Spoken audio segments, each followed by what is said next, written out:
Hello, you guys. Welcome to the video. In today's video, I'm going to be talking about Elements Lakewood Music and Arts Festival that happened September 3rd through September 6th, 2021 in Lakewood, Pennsylvania. Going to be going through all of it. This video is probably the most anticipated video that I have put out to date. And it's a very disputable topic circulating around social media. And the reason being is many of the festival goers in attendance had split experiences. And so some people had some absolutely wonderful experiences and some others had absolutely mortifying experiences, which in turn has now resulted in different feedback and various opinions of the festival, and straight up it's just leaving a lot of people that didn't go very confused. So obviously this video is going to be a very long one and we have a lot to cover, which is why you will notice that my setup is a little different. I'm pretty much making this a podcast format video. Feel free to listen in a car, while you're cleaning, going for a walk, while you are at work, because I'm going to be referencing the notes that I have over here, and I might not be directly looking in the camera the whole time. And, that's just the way I want to do this, just because there's truthfully way too much to unpack here, and I don't want to miss a beat. So yeah, I'm literally going to be reading from my notes here so I don't miss anything. So yeah, go ahead, pause the video, grab a snack, grab a drink, get comfy, and let's get into this video. All right, so I'm going to come out straight out of the gate and say that I was a part of the group that had an absolutely incredible time at Elements. If you've watched my vlogs of the festival, then you know that it just was immaculate vibes for me and I had a wonderful time. But before I do get into all of that and how I, for the most part, shockingly had a flawless experience, basically. My experience was basically flawless in my opinion. Not everything, of course there was some things, but overall I had a really wonderful time.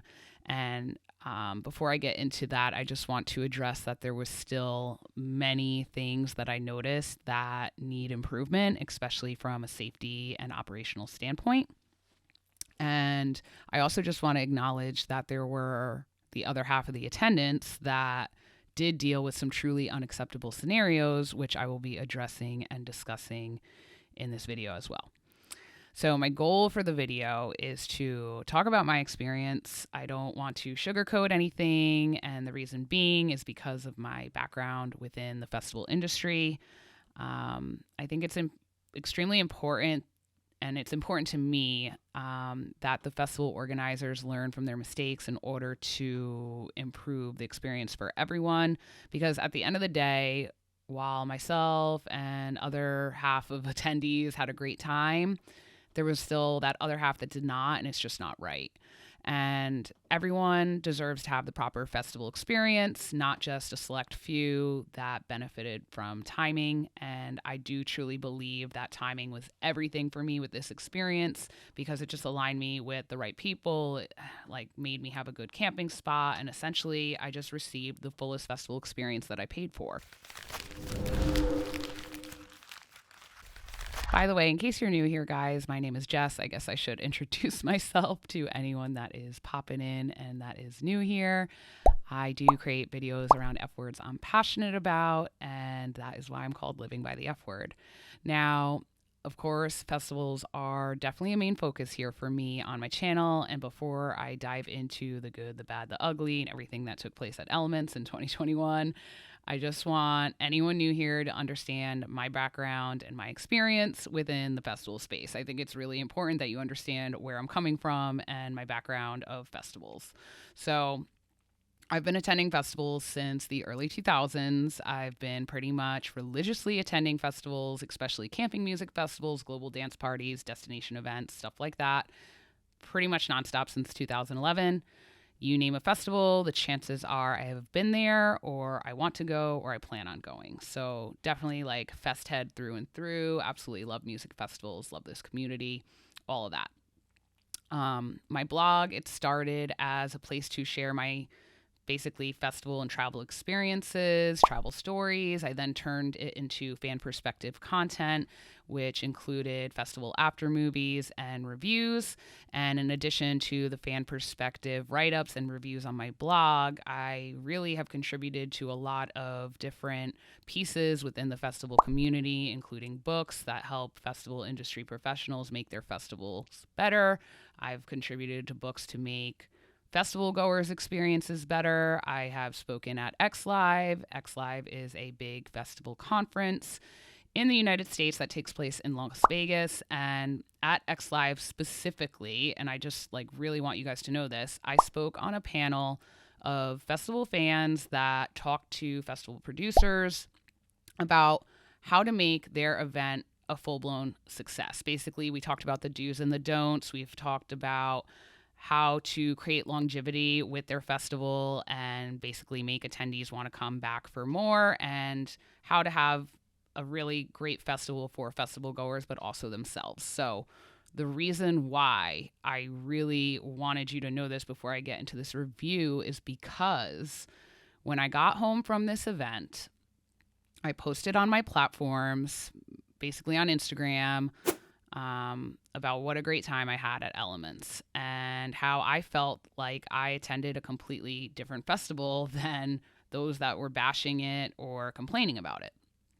I expressed how I felt like, I was on cloud nine and the stars aligned for me, and I just had a really great experience and just immaculate vibes at Elements. And, I still stand by that. I can't change my experience.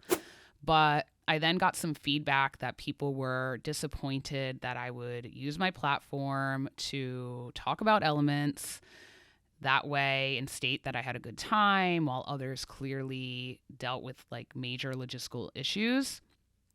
And I also was told that I don't care about festival goers by backing my experience as a good one. And honestly, that's just a bunch of bullshit. I absolutely care about festival goers, and I absolutely care about what happened to those of you that dealt with the nightmares that happened on Friday, which I'll get into. Now, in that same breath, talking about caring about festival goers, I also care about festival producers, okay?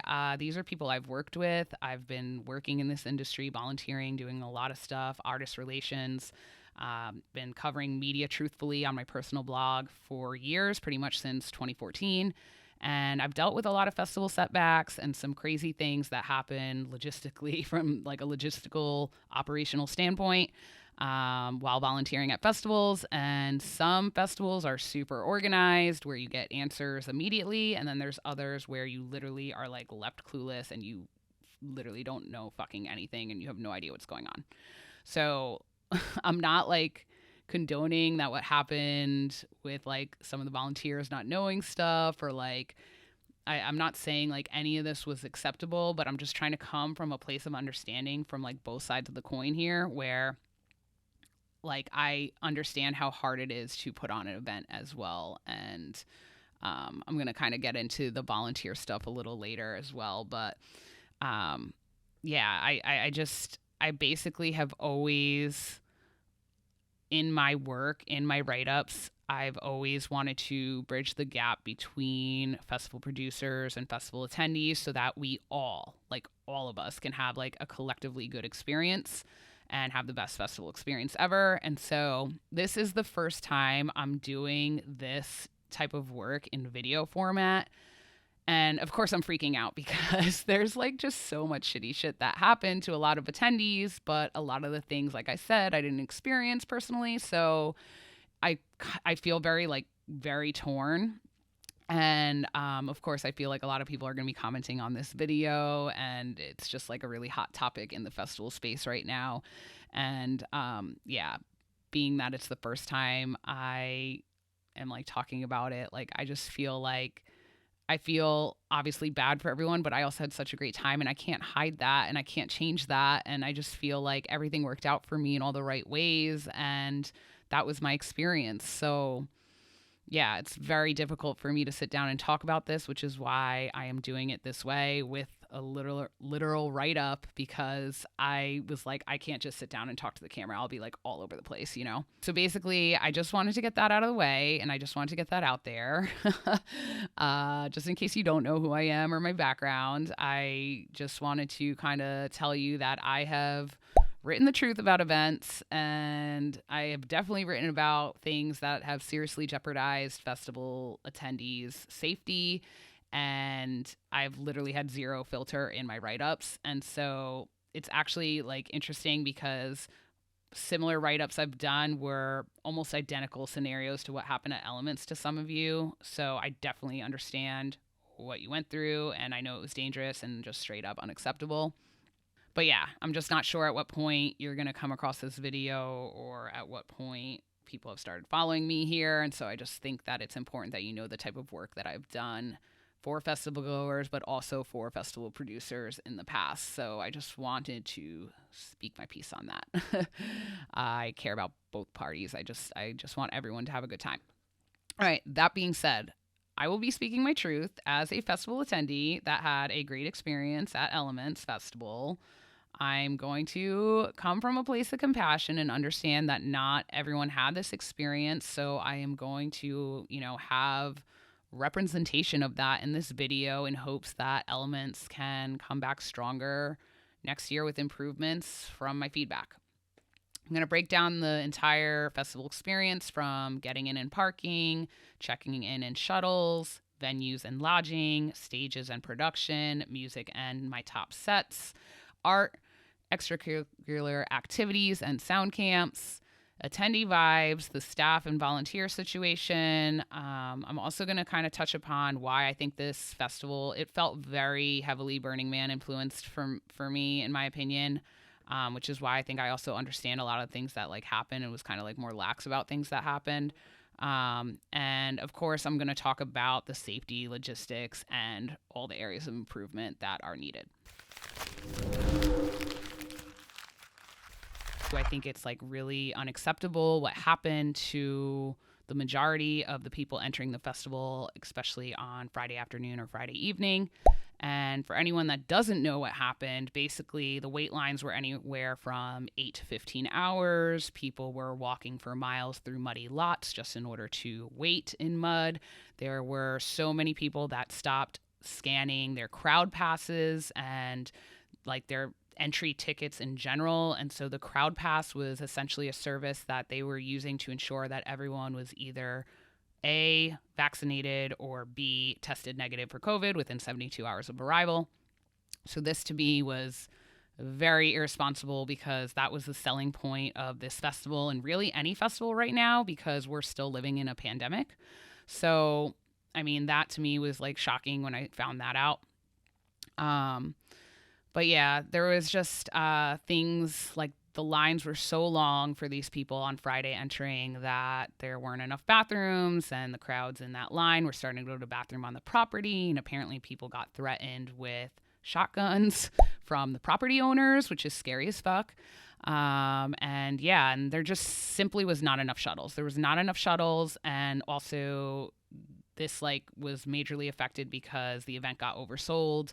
I think once the hurricane came in and fucked up Bonnaroo got canceled, and then they released more tickets, and it just there wasn't enough space, and then they didn't have enough staff or shuttles or a lot of things logistically to make it run smoothly. But yeah, after waiting so long, there was even people that got denied entry because they reached capacity inside the venue, and basically the amount of tickets were sold. There was just nowhere for people to camp, and people started camping right behind porta potties, which was fucking crazy. And people were just camping literally anywhere they could. And so I just remember thinking every time I would go to the bathroom and see all these tents behind the porta potties, I was like, oh my God, that's it's disgusting. How are you even sleeping there, camping there, whatever? So that's just the tip of the iceberg. There were also issues with ADA accommodations, which is the Americans with Disabilities Act. This provides proper services to help those with disabilities properly have accessibility to the festival grounds. I haven't spoken to anyone firsthand on that, but I do know that that was an issue. I also know that there was issues with performers and influencer partners that I don't also know too much about, and I really can't speak on that. But apparently, there was a lot of struggles with them not getting what they were promised as far as the work exchange, which can be extremely frustrating. I have been there. I have been undervalued as a media outlet, and I think influencers are also undervalued because of the amount of work that they put out on their platforms. I do think that festivals need to start stepping up. I did a whole video on our EDM influencers taking over for festival media, and I basically talked about how both media outlets and influencers need to start getting the credit and respect that they deserve for promoting your festival and doing all the work that they do. So yeah, I absolutely think that anyone that endured this situation, everything I just went over, I think that their feelings are completely valid. I do know that if I were in your shoes, I would be beyond livid. So I just do want to mention that I do care about what happened to you. I absolutely care about what happened to you, but I also did not experience that firsthand. And so it wasn't really until after I got out of the festival, which, like I said, I had an amazing time at, that I realized what so many people went through. I do just want to talk about my overall experience first and just get it out there since I've said I had a good time. I just want to say that my experience was incredible, and I think it was because of the people I was with. So the first person I want to shout out is Herschel, who was basically a complete stranger to me. We were both traveling solo to Elements, and anyone that's been a part of my channel for a while knows that I'm a huge advocate for solo travel and even solo travel to festivals. And so I'm a big advocate for that. And I just think that meeting Herschel and linking up with him was another one of those good moments where solo travel worked out. So I basically picked him up and gave him a ride after he dealt with a bunch of bullshit of his flight canceling and all that stuff. But long story short, we drove in together, and when we finally got to where we were going to camp, the first people that we met were John and Brittany. They were a couple, and then they were also there with their friends, Ty, Brandon, Rebecca, and Puds. So this group of people basically just like completely adopted us into their rave and festival family, and the vibes were just so good, you know? Like, I feel like it was just like no questions asked. Like, we just took care of one another. We're just having a good time. It just flowed. Like, we all wanted to see the same type of music. We were all on the same page with the type of music and the sets we wanted to go to. And I just felt like it was like as if we'd known each other for years, but they were all like complete strangers to us. And obviously Herschel was a stranger to me too. So it just like kind of like worked out. And honestly, I'm just so happy that I met these guys, and I really can't wait to attend festivals with them again. It just was so much fun. I like really don't know how else to explain it. We had some really good laughs, really good conversations. It was just awesome. And so on top of that, like my other neighbors, Shannon, Jenna, Joseph, and their friend Joe, who I ended up parking next to in the parking lot, they also were amazing. And then there was another group on the other side of me, and I don't remember a lot of their names, but they were from Virginia. And I just feel like our entire little like suburb community in GA camping was like so fucking dope. Like, it was just like really like, it was like good people. I was surrounded by good people where I was camping. And yeah, I just think that we had a good spot, and so it worked out. And on top of meeting all these new people I was camping next to, I, of course, also saw my Burning Man campmates, Kathy and Wave. First time seeing them in probably over 2 years since Burning Man's been canceled the past couple of years. I also saw my longtime friend Doug, who I've attended Forest with for a really long time, and he is dating an amazing content creator in the festival space. She is a harm reductionist at Party Safer with Jess. So I finally got to meet Jess after, following each other for so long in this space. I also saw Jason from Groove Cruise. So if you're new to my channel, Groove Cruise is like my favorite festival, and Jason, I owe him so much. He like absolutely changed my life. He basically has really supported me as a small independent media outlet and content creator. So there was just some like really, really amazing reunion type moments for me, seeing these old friends and on top of like the new group of people I was with. And oh my God, you guys, the other amazing thing that I think like just elevated the experience for me was meeting so many of my subscribers. This was the first festival basically since starting my YouTube channel in 2019 where people were actually coming up to me saying they watched my videos. Like, and it was a decent amount of people, way more than I would have thought, you know? And so it was just amazing to put the names to faces and talk with all of you guys. And I just really appreciate your support and feedback and loved meeting you all. And, you know, since the vlogs have come up from this festival, I've had a lot of new subs. So, like, thank you guys so much for supporting the content I'm putting out on this channel. Like, it means so much to me. So, as you could tell, like, those were pretty much like the reasons why I had like such a great time. But like in addition to that, like any other stranger I met, I just felt like they were super chill. I felt like the interactions I made with everyone, they were just really a good one. I felt like I barely dealt with any of the lines people were talking about. I didn't have any issues with food or like, you know, really anything else that people were complaining about. And so, yeah, that's why it was just, you know, spot on for me, I guess. All right, let's dive into the breakdown from the start to finish, getting in and parking. So I followed the address for Camp Wayne, which was the GA parking. I found it no problem, but there was like a little confusion with that because when the GPS stopped saying that you reached the location, there was no parking lot and there was like no signage at all. So there actually was a car that was turned around and like was like, "Hey, do you know where to go?" And I was like, "No, I haven't been here." So, you know, there was definitely confusion with signage and lack of staff directing people. I feel like at most other festivals, there's staff everywhere, you know, saying like, "Come this way," you know, things like that. So that was definitely like a little bit of a problem for some people. But once we were there, if you watched my day 0 vlog, you will know that they were having issues parking people because Hurricane Ida had just come through the day prior, dumped all this rain on the site, and people were getting stuck in the mud. So there was a little bit of a line for that.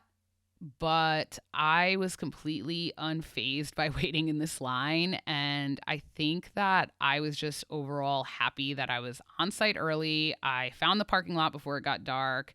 And I should probably mention that the reason why I probably was so chill about this wait time is because I know the struggle of getting in and out of Black Rock City, which is where Burning Man takes place. You guys, this was fucking nothing compared to that. I have waited anywhere from 6 to 16 hours getting in and out of Black Rock City, okay? And so maybe for me, because based off that personal experience of dealing with long wait times, really long wait times, I felt like Elements was a piece of cake, okay? So that being said, early arrival is always like, it makes the world of a difference. So if you can get early arrival, do it. You'll have a better camping spot. You will get parked before things get really out of control. It's not really so much about seeing the pre-party music for me. I mean, that's an extra bonus if I have time to set up my campsite. But basically, whenever I get early arrival for an event or a work access pass for Burning Man or anything like that, it's to build. Like it's to get your shit set up. It's literally not about the music. So at least for me, it's not. And so that's like my mentality. Okay. So yeah, they ended up parking the car that was in front of me, my car, and then the car behind me, which was my friend Joe, ended up being my friend Joe. Really weird that he parked next to me and then all his friends were camped next to me, really, because he had a cabin. So it was really like kind of cool. Anyway, us 3 cars got parked and then they decided to move the like 5 or 7 cars in front of the car in front of me. And then there was cars behind Joe's car, which was probably about 10 to 15 cars. They started to move them into silver overflow lot. And so basically like the silver and gold lots were paid by people extra money, like I think an extra $110 for those passes because they are a closer shuttle ride, whereas where we were at, it's like a 20-minute shuttle ride. So they really didn't have a choice because people were getting stuck, so they started moving people into that overflow lot. So yeah, after I parked, I got a ride. I paid $20 to the property owners that were basically the property we were parking on. I paid $20 for them. They had quads with trailers. We loaded up all my gear, me, other festival goers. They drove us over to where the check-in point was. And there was definitely no safety involved in that. Any minute we could have fallen off. We had to duck for tree branches. I mean, this was really the first sign, like in my opinion, for me, where I was like, okay, this really reminds me of Burning Man. Because there's just like, I don't know, kind of ride and climb at your own risk mentality going on, and that's kind of just like what it reminded me of. And I was seeing more and more similarities and the influence that Burning Man has on elements like throughout the whole weekend, and I'm gonna like dive into that a little bit later. But yeah, this was kind of that first moment where I was like, all right, anything fucking goes here, safety third. Just to give you like a timeline, I arrived at the lot at 7:30 p.m. It was right before dark. I didn't get parked until a little bit before 9 p.m. I didn't hop on the quad trailer transfer until 9:25 p.m. So in total, it was a 2-hour wait in total. So like I said, absolutely, like that's like completely, like I was unfazed. Like that was nothing to me. I felt like that was pretty good, if I'm being perfectly honest. Moving on to check-ins and shuttles. So check-in for me was fine. I didn't feel like I waited long at all, and there was enough people working at these tables to make the process quick. I felt like the protocol was being followed at that point, so everyone was getting their crowd pass for the COVID vaccine negative test. That was scanned first. That's the first thing they asked me for, and then they asked me for my early arrival, and then they asked me for my bundle pass of, GA camping and parking and the festival.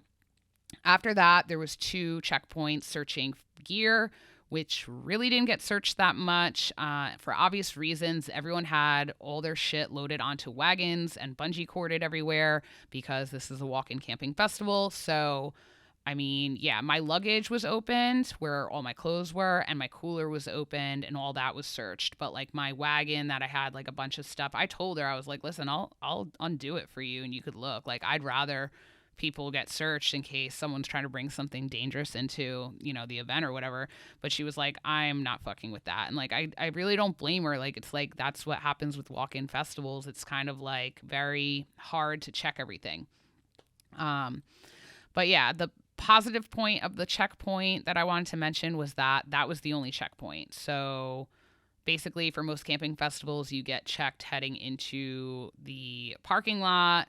Then you also, so the parking lot or the campgrounds, you get checked, but then you also have to get rechecked at a separate checkpoint to enter the festival grounds. But at Elements, it was just all one big area. So like once you went through that checkpoint, that was it. So I thought that was great. The lines for the shuttles were pretty bad, even for early arrival. And I didn't have that in my vlog. Reason being, and I'll tell you right now why I didn't really video that, was because, so this was like kind of another moment where I lucked out, right? With like the timing and the people I was with, right? So, okay, when I was waiting in my car to get parked, Herschel, the guy that I drove in, he got out of the car with all his bags and he went to the checkpoint. He waited in the line. So the whole time that I was waiting to park my car, he waited in the line. He put his bags on the box truck or whatever, and then he talked to the staff and said, hey, I'm waiting for my friend. I'm going to go help her get all her stuff here. Like, do we have to wait in this line again? And they said no, because he had already waited in the line. So that is like where I really lucked out, was like with Herschel doing that. Basically, he basically waited in the line for me. But I also was like kind of bugging out because I obviously had my wagon with all my shit, and now we're like going around this entire line of people. And I was like telling him, I was like, listen, like I'm a content creator in this space. Like I put a whole video out about the outfits I'm wearing at Elements. Like people know who I am. And now it looks like I'm cutting. Like I was like, and if there's one thing that like really fucking pisses me off about some festival goers is people that think they're more special than others. So if you're a line cutter, not acceptable. And so I was literally freaking out. And so that's why I never vlogged any of that, because in my head, I was like, all these people are going to think I'm a cutter. And like, I was like completely bugging out. But then like I went and spoke to the staff and said, hey, my friend waited in this line. He said he spoke to you. Is it okay that like, since he already waited in the line, that I go with him? And they said, yep, no problem. We did talk to him. So it like gave me this huge sense of relief, because I really was like super bugging out, you guys. But yeah, because of that, I barely waited in the line for the shuttle. Like I basically was on the first shuttle out. So that really helped as well. So as you can see, I really didn't deal with like any of the other problems people were dealing with. All right. So the process for this, though, was you load your wagon, your cooler, your gear onto a box truck, and then you get onto a separate school bus and they transfer you and your stuff over there. They definitely did not have enough shuttles and box trucks even on Thursday night, because the queues were really, really long. And then Friday, I think that this is what caused like the crazy delays, was that everyone showed up Friday, because I would say maybe, I don't know how many people had early arrival, but it wasn't that much. So majority of the festival was showing up. And since a lot of tickets got sold, it was just a complete shit show. All right, moving on to venue and lodging. So the venue is set in the Poconos. It's on a summer camp.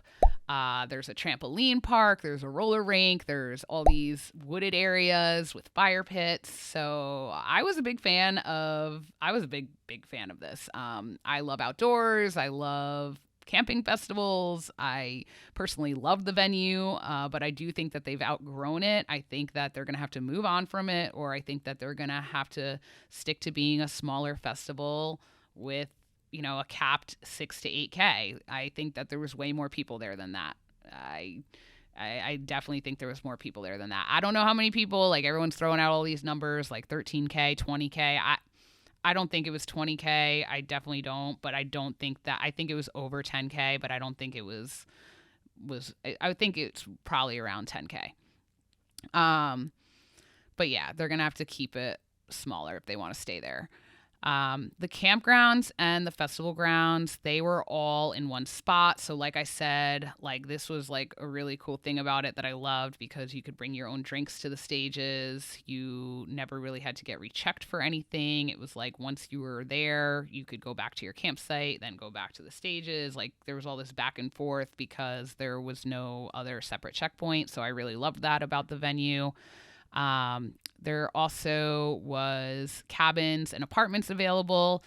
In my opinion, I felt like the cabins kind of seemed a little grungy to me on the inside. I did put it in the day one vlog, I think it was, but I think maybe if people like brought bedding for themselves, it maybe wouldn't have like sketched me out so much. But I personally just feel like my camping setup and my camping situation was cleaner, and that's just a personal preference, obviously, because everyone's different. I do think the pros of having the cabins or the apartments is that they have a shower, they have toilets. You know, those are big pros. You don't have to use the porta potties. And also, obviously, you're not lugging in all your camping gear on a wagon. You basically could probably just do away with luggage and a cooler, not even a cooler. You know, you basically could just do away with really packing light if you have a cabin. So pros and cons for that. The GA camping, premium camping, which was the setup camping, like already set up for you, and group camping areas. Personally, I felt like the GA camping area was the best spot. That's just personal preference. Like I said, you did have to walk farther to the stages, but it was right where the entrance exit was. So like on the way out, we were right near the exit. You know, and I think at most it was probably like a 15-minute walk back to the air stage, which was probably the farthest stage from where I was camping near. Yeah, the group camping and premium camping, you had to walk farther into the festival to get to, but obviously it was closer to the sound camps and the stages. So I guess that's why it was like more the premium camping. But yeah, that also means that all these stages and music are closer to your tent. So I think it's harder to like nap if you actually want to nap or sleep or whatever. So yeah, just keep that in mind if it happens again next year, which I really, honestly, I'm one of the people that I hope it happens again because I had a great time. Stages, production. So there's 4 main stages. There's obviously all the elements. So fire, earth, air, and water. Those are the 4 stages. The fire stage reminded me so much of the Goddess of Mercy, which is basically a physical embodiment of compassion. She's depicted with multiple arms. So that stage really reminded me of her.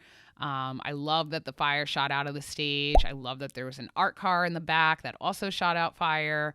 The lighting really replicated the colors of fire as well, with the colors red, orange, and yellow.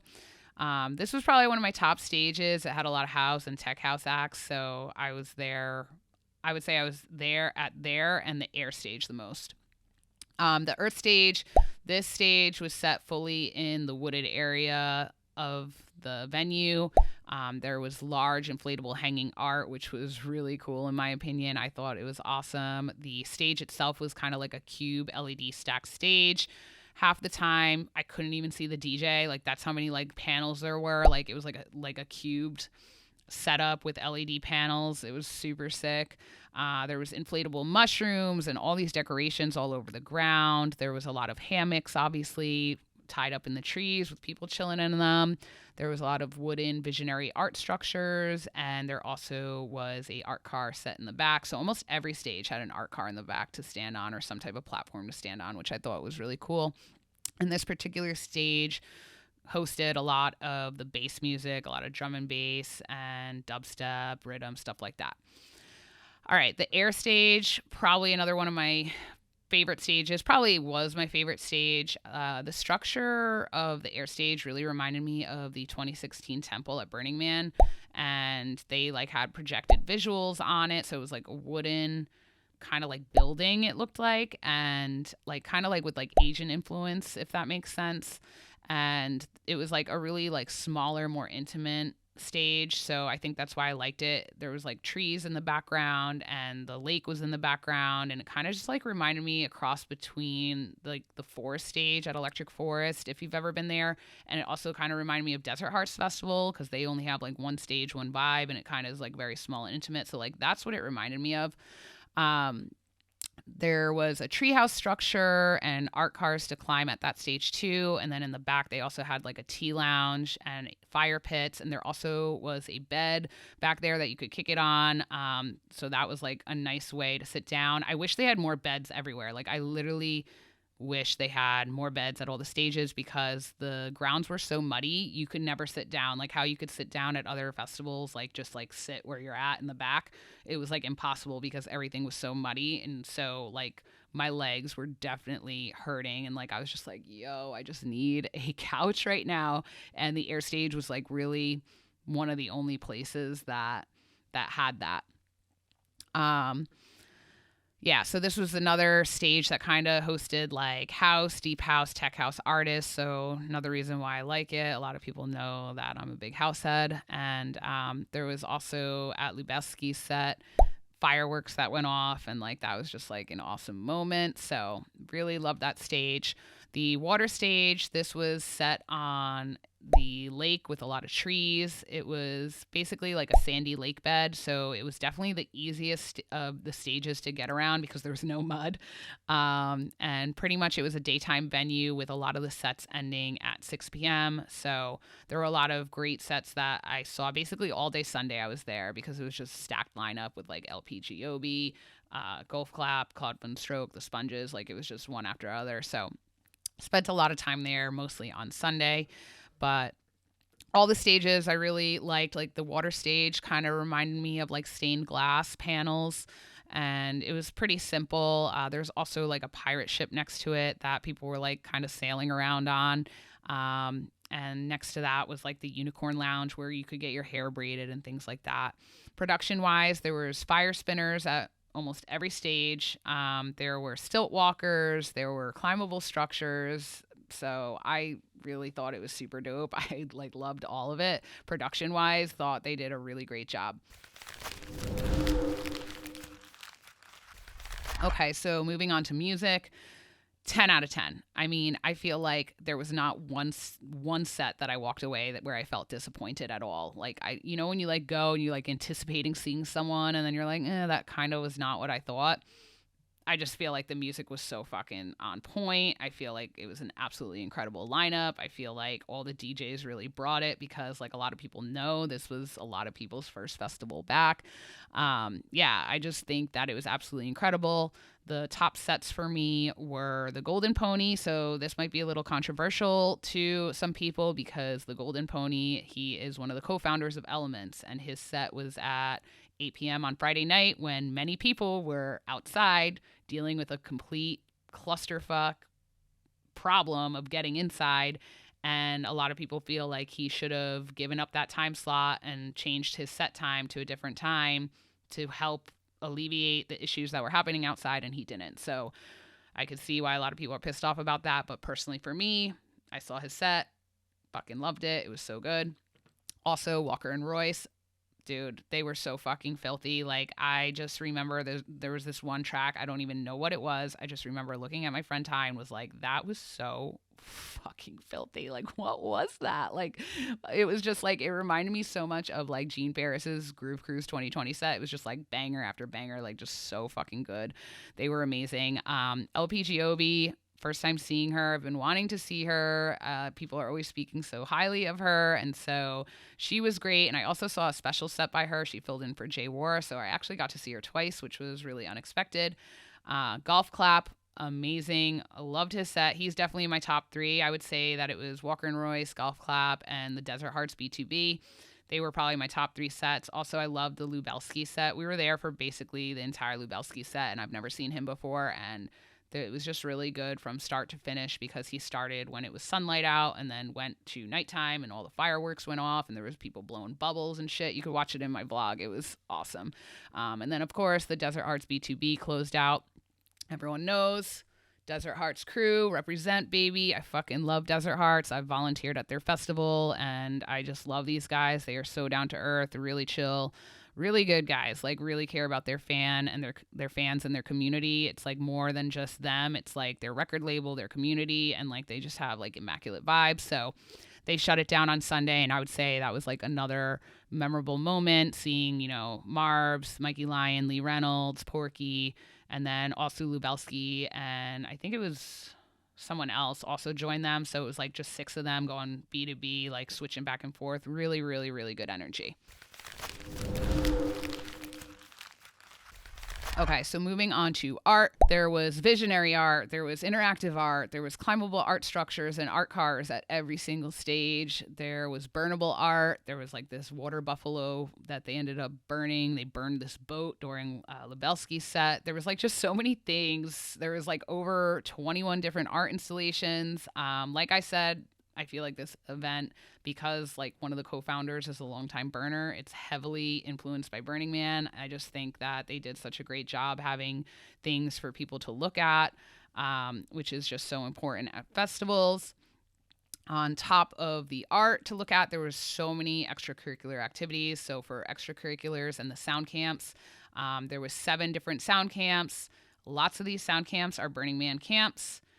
Sound camps at Burning Man. So once again, there was that influence there. On Sunday, the sound camps were going off pretty late. I remember after the Desert Arts B2B ended that they were still like a lot of music playing. And I felt like that was like the most music different like options I saw at the sound camps was on Sunday, whereas other moments I felt like there was a hard stop at 6 a.m. So that was a little disappointing because they were telling people don't bring any music or, equipment for GA camping or any of that because we have sound camps that are going to provide you music. But then like it ended at 6. Like when I'm thinking about sound camps, I'm thinking about 24-hour parties here that go until the sunrise. So that's like one thing that I was a little bit like disappointed with, but there was like a lot of really cool things that these camps were doing. There was a lot of wellness. There was, different types of parties and roller rinks going on. There was astrology readings. There was a lot of like panels and talks.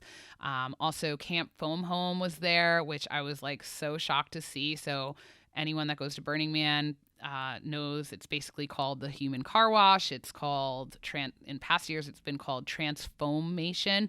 And it's basically, yeah, it's a human car wash where you all get naked, you go in and they like douse you with water, then they douse you with foam, you shower, you rub up, and then they douse you with water again. And it's like the most refreshing feeling. And then you get to put essential oils all in your hair and your body. And it's like so cool. And I was like absolutely shocked to see that at Elements. And in my head, I was like, oh, they're not going to do it like how they do it at Burning Man. Because in Burning Man, they have it like in a tent.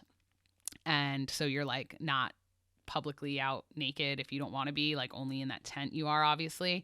But apparently I know people that camp next to me came back to the campsite and was like, dude, there's people like it's like a naked shower orgy. And I was like, it's not an orgy. Like, but yeah, it was just, I don't know. I was really surprised to see that there. I felt like there was a lot of cool camps from Burning Man that was there. So I like really, it felt good, especially because this was the same weekend that Burning Man normally would take place. And I normally would be at Burning Man.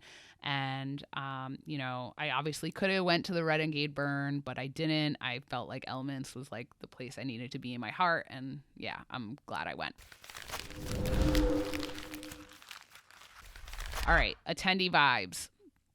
Pretty much covered this, but it was just immaculate, you guys. Like, it was just so good. Everyone I interacted with was amazing. I loved the vibes. I loved everyone that I talked to. I just think everyone was nice, polite. I didn't have any issues with anyone. I didn't have any issues with staff. I know there's some people that were saying like staff members were rude. I personally did not deal with that at all. So I overall had a great time with everyone that was in attendance there. Staff, security, and volunteers. Just kind of wanted to touch upon this a little bit. So as of August 20th, they were still looking for more volunteers. So that's just 2 weeks prior to the first day. It's just not enough time. You need to have extra volunteers. And you really need to make sure that you have extras because lots of times people will not show up. I've been there as a volunteer where I was the only one that showed up for my shift out of like 6 people. So you always have to have backup. And I think you have to account this number into, you know, your festival total capacity. So I definitely think that they need to step it up with their volunteers next year. I think they need to provide more information for them. I think that they need to have some type of meeting spot where people can go to give feedback, something. You know, I know that a festival that I think really does it well with their volunteers is Groove Cruise. They have a group chat, which might be harder to do at a place like Elements because there's no service, but, you know, they have a group chat where you can get answers right away, or they at least have like a media volunteer staff room where you can go and talk to someone. So I think that Elements kind of really needs to step up their game with their volunteers and get more people volunteering. You know, I just want to remind anyone that is still here with me, which if you are, thank you for listening to all this. I just think it's important that we get it all out there. But just a reminder that volunteers are festival goers, you guys, okay? They are doing a work exchange program. They may have volunteered in previous years. They may not. It may have been their first time at Elements. So just be respectful to these people. Sometimes you really don't have answers. I have volunteered at small independent festivals where like you have one shift lead doing multiple departments. You radio them. They don't get back to you right away. Like can be a lot of like disconnection and like problems operational wise. And so just know like these people probably wanted to get you answers, but they just straight up didn't know. So I just like was hearing stories of people being so rude to volunteers, that's really just not acceptable because volunteers literally are the same as you and me. They are people attending the festival for a free ticket, basically. Let's see. Yeah, like I said, they didn't have enough people working, which I think, you know, that was like a major downfall for them, especially after the hurricane came through and they were dealing with all these other nightmares that they had to deal with weather. I think that they just like didn't have enough resources. But I do think that they made up for it at the end, which I will talk about with like the exodus and getting out. But basically like there was like the security I felt was really nice.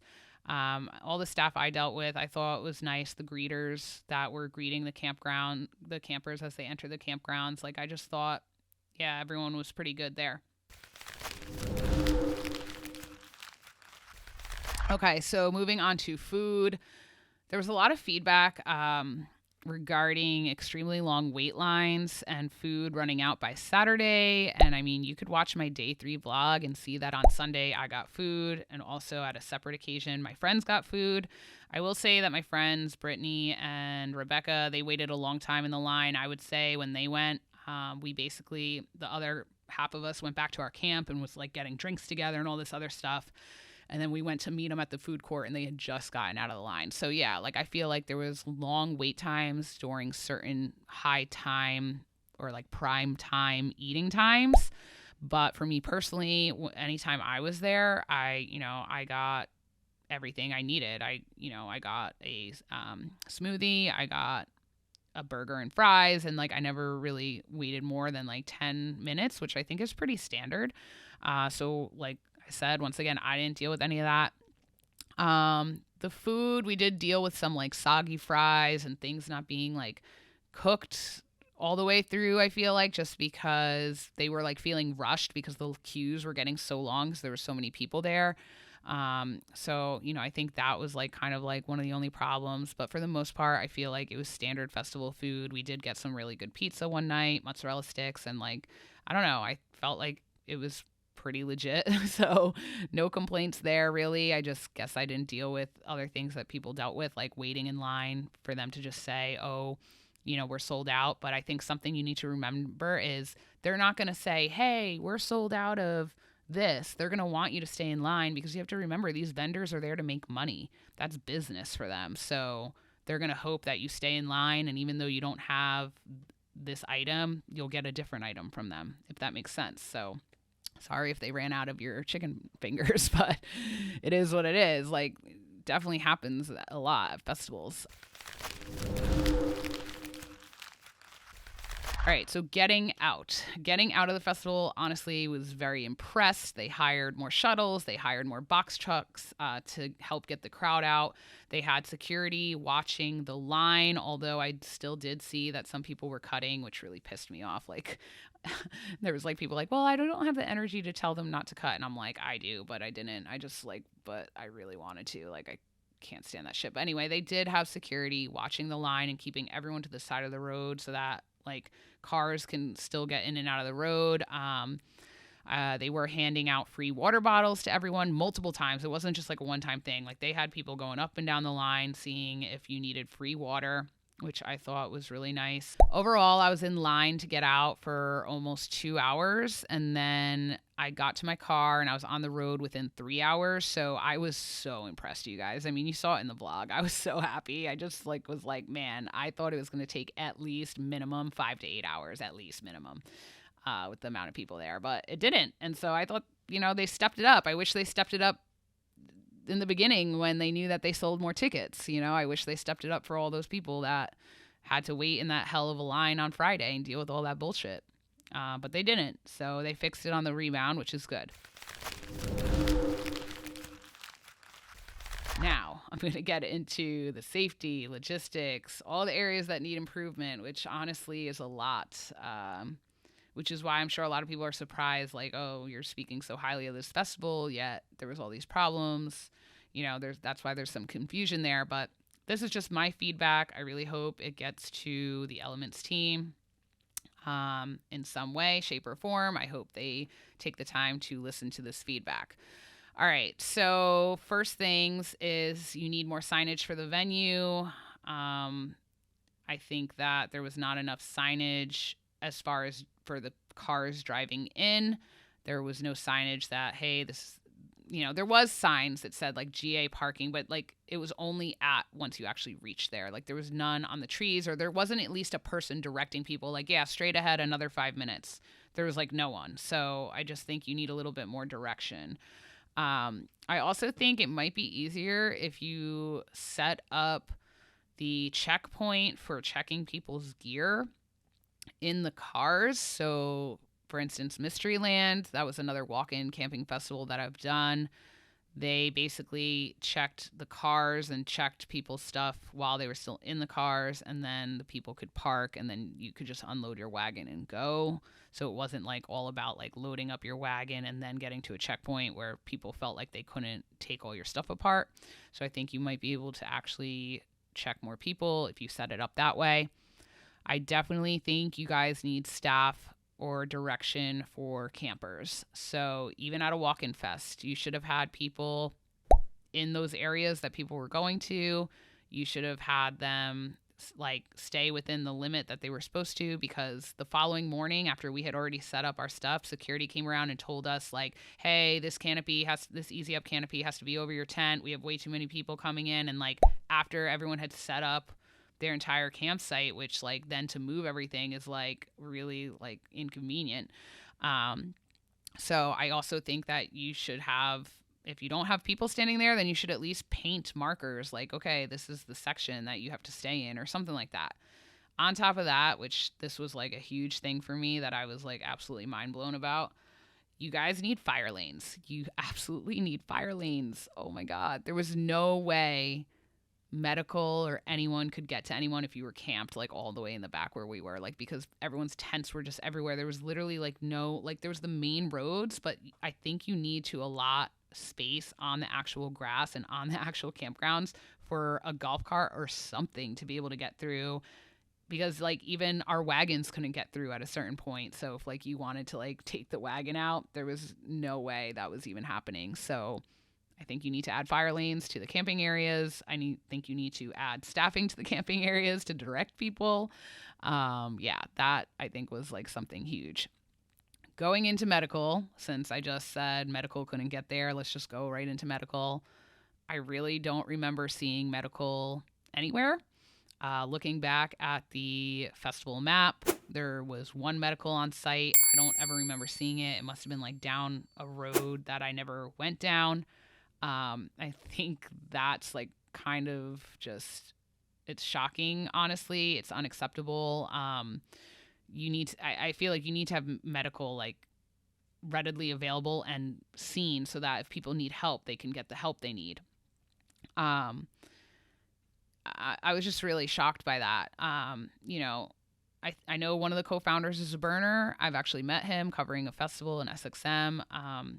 Really down to earth guy. So I'm just kind of surprised with how some of this stuff played out. But I mean, as a burner, I feel like, come on, decorate a golf cart, make it be seen, make that your medical, at least like some type of golf cart convert into some type of medical cart that you could have at the stages sitting in the back with like some type of like totem that's like a medical sign so that people know that there's medical there. I was just like surprised that there was like no medical tents like really anywhere that I recognized. I also know one of my friends said that one of his friends that was there dealt with a medical situation where they radioed for medical and they said there wasn't enough medics. So there's a lot of stuff there that really jeopardized people's safety that I, once again, didn't hear firsthand, like, or deal with firsthand. But now after the festival, like, it's just like something that absolutely, this shit can't keep happening. Like, I don't understand. Like, there was an event I went to very similar, really long wait lines, no medical, water station problems. Like, I just don't understand what people are thinking, not having medical readily available. Speaking of water stations, let's just get into it. I did put that in my blog as well. There was not enough water pumps. There was only 2 at the water stage. There was another station I had went to behind like the group camping area that had maybe 2 or 3, but the water was trickling out like literally like drops, where it took over an hour to get my hydration pack filled.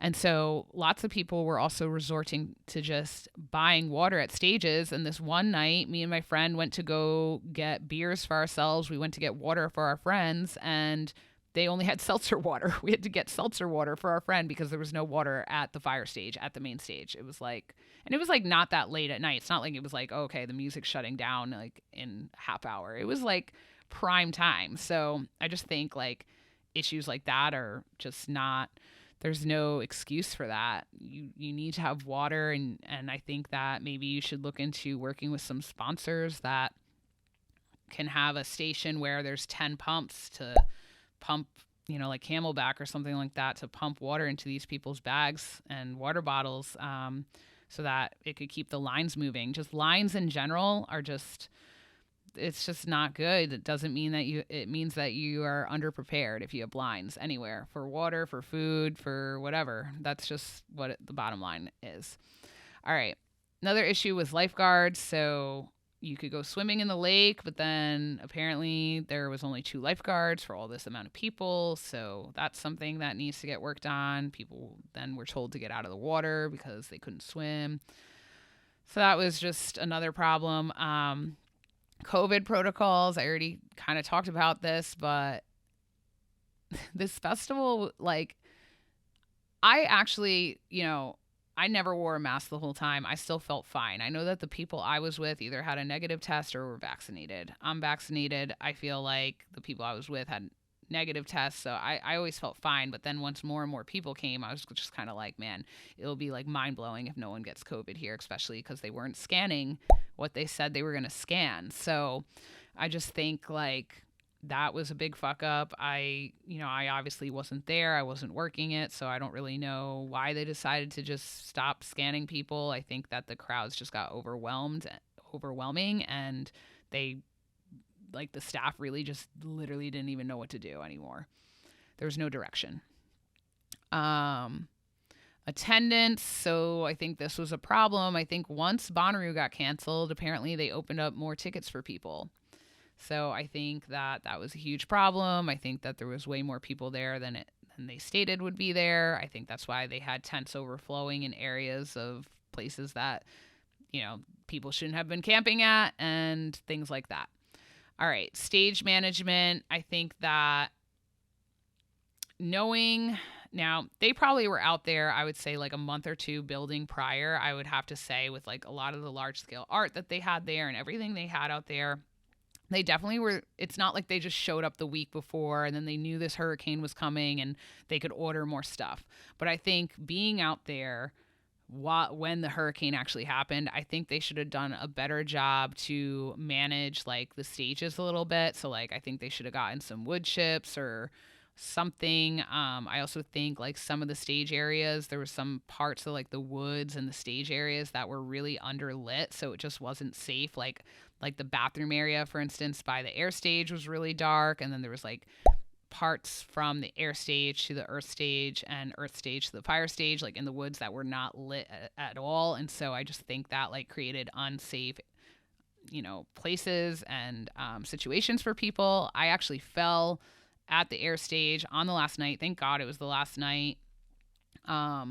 Because it could have been a really different festival experience for me had I gotten hurt, like, the first night. But there basically was, like, this VIP viewing platform, and I don't even know how it happened. I mean, I obviously know that there was, like, a lip, there was, like, a step, but I didn't even have time. I just slipped in mud and I just ate shit, and I still have a really, really, really big bruise on my ass.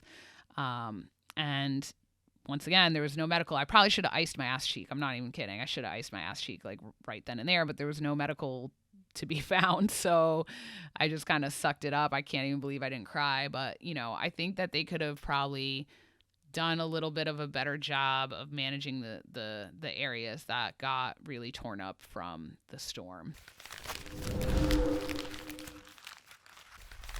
Oh, I wrote down that there's a lot of people complaining how they feel like Elements just lets attendees do whatever, climb whatever. And honestly, if I'm being perfectly honest, like, when you buy festival tickets, you guys, there's that little checkbox, like, I agree to the terms and service. I agree to this. There's, like, that disclaimer checkbox that you check off that you probably don't read that basically says that the fest is not liable for you getting hurt or dying. So I don't understand why people are complaining about this. And I also, like, I personally loved it. I loved looking around, seeing people climbing on shit. Like I said, it reminded me so much of Burning Man. There was so much large climbable art. And I just remember, I think it was like during the Sponges set on Sunday, it was I just remember looking around and seeing, like, people up on, like, this, like, platform and people climbing like these structures, and I was just looking around, people watching, and I was like, yo, this place is so fucking lit right now. Like, it is just insane. And I don't know, I loved it. I mean, I don't know. I personally loved it. I love that people could climb things. I think that it makes like festivals better when people can do shit like that and there aren't a lot of rules. So I didn't have a problem with that. Um, but yeah, like going into that, like speaking, because I know I've been talking about Burning Man so much, and like why I think this is such like a heavily like influenced festival because of Burning Man. Like I said, the co-founder is a burner, so I think like he's been burning for a long time and kind of has a lot of influence from that.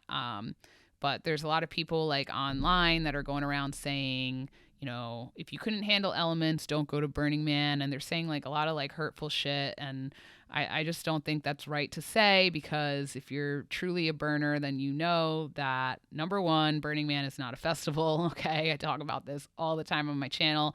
The reason why it's not a festival is because you have to be completely self-reliant.